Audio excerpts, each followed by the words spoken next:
Hoy veremos en este episodio a otro padre apostólico gentil cristiano, Bernabé, y el resumen de las enseñanzas filosóficas de los padres apostólicos expuestas anteriormente. Parte 13. Bernabé. Bernabé, otro padre apostólico conocido por la epístola que lleva su nombre, cuyo liderazgo importante fue entre los años 96 del primer siglo después de Cristo al 110 del segundo siglo después de Cristo. Los historiadores manejan dos teorías sobre él. A. Que fue el Bernabé que acompañó a Pablo en sus viajes, o alguno de sus discípulos íntimos. Bernabé, nombre griego. La Sagrada Escritura lo presenta como un apóstol pero diferente a Pablo, considerado por la Iglesia con una distinción especial pero desigual, en cuanto a autoridad, con el resto de los originarios de Chipre. Fue un judío que pertenecía a la tribu de Leví, vivió durante el siglo I. La otra opción, B. Otros consideran que fue un creyente de origen gentil, que usó el nombre Bernabé, para validar sus enseñanzas como gentil. Esta opción B es la más acertada y lógica según la evidencia de sus enseñanzas, ya que habló como gentil desconociendo los hechos importantes como la circuncisión entre ellos. También desconoce las leyes de alimentación de la Torá, y la cuestiona como cualquier gentil. Ningún judío practicante haría tal cosa, ni el mismo Kefas, Pedro, lo hizo, ya que dijo, Hechos 10:14. Entonces Kefas dijo, de ninguna manera Adón, porque ninguna cosa común o inmunda comí jamás. Cuando el Eterno le muestra la visión, que no entendió, sino luego, que se trataba de los no judíos, o sea los gentiles, que estaban simbolizados como animales no permitidos, impuros, por la Torá, y que ellos también son parte de la bendición de los méritos del Masíaj, para ser purificados de sus faltas intencionales. C. Que muchos haciendo mal uso de la interpretación que se explica por sí sola en la narración de este hecho, con la visita de Kefas a Cornelio el centurión, donde Kefas entiende la visión, como indica en Hechos 10:28.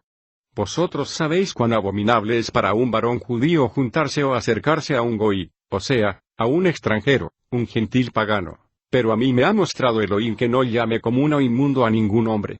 Siguen insistiendo que, aquí en la visión de Kefas se le está mostrando que puede comer cualquier cosa que se le ocurra, destruyendo por completo la narración tácita que allí se indica.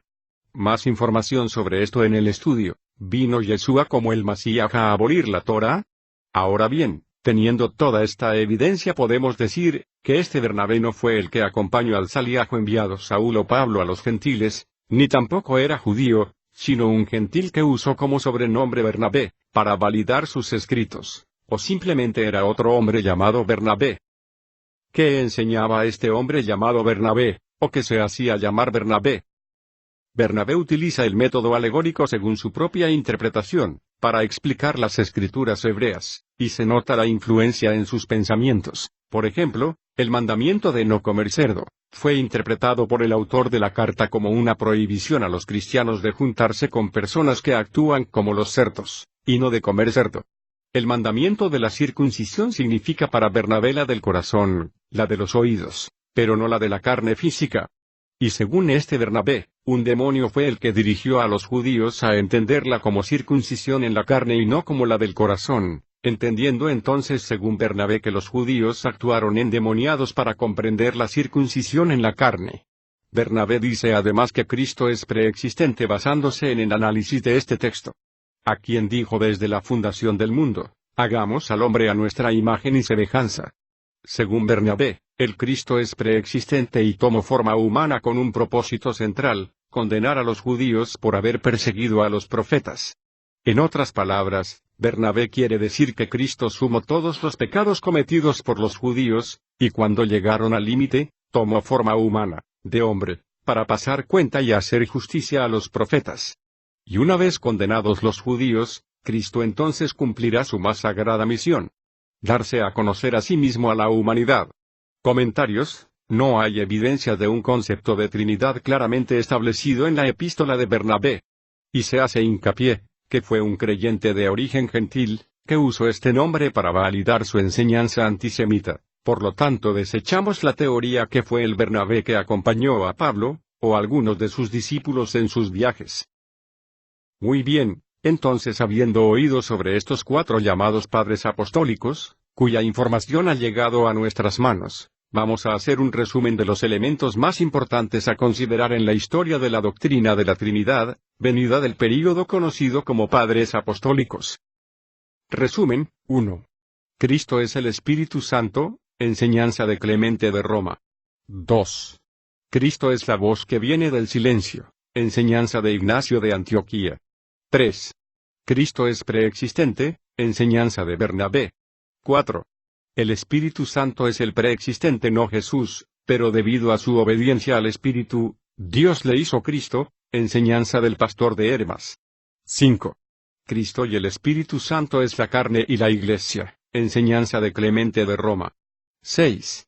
Cristo es la Eucaristía, comerla es participar literalmente de su pasión, unirse a él y tener así el don de la inmortalidad, enseñanza de Ignacio de Antioquía.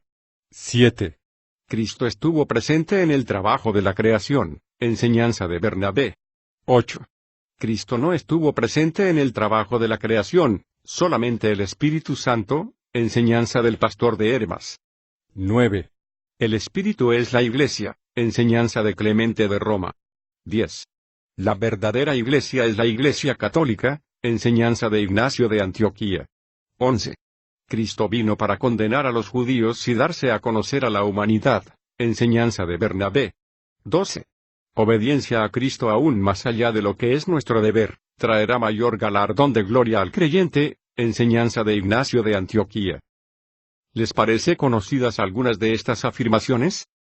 Ciertamente, como vimos, no fueron sacadas del contexto bíblico, sino de la interpretación filosófica de aquellos quienes la expresaron en su momento.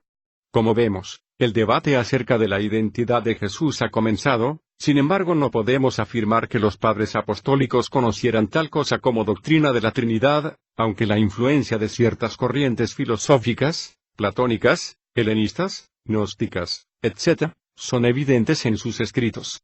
Pero no podemos decir que dichos padres afirmaran la doctrina de la Trinidad, para esta época del año 96 del primer siglo después de Cristo. Al año 125 segundo siglo después de Cristo y menos aún que quisieran enseñarlas.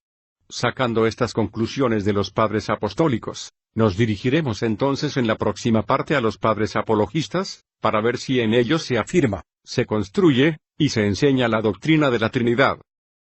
En la próxima parte veremos, parte 14. Padres apologistas. Algunos exponentes importantes. Si el Eterno lo permite. Saludos a todos. Salom. Elisá ben Medahim.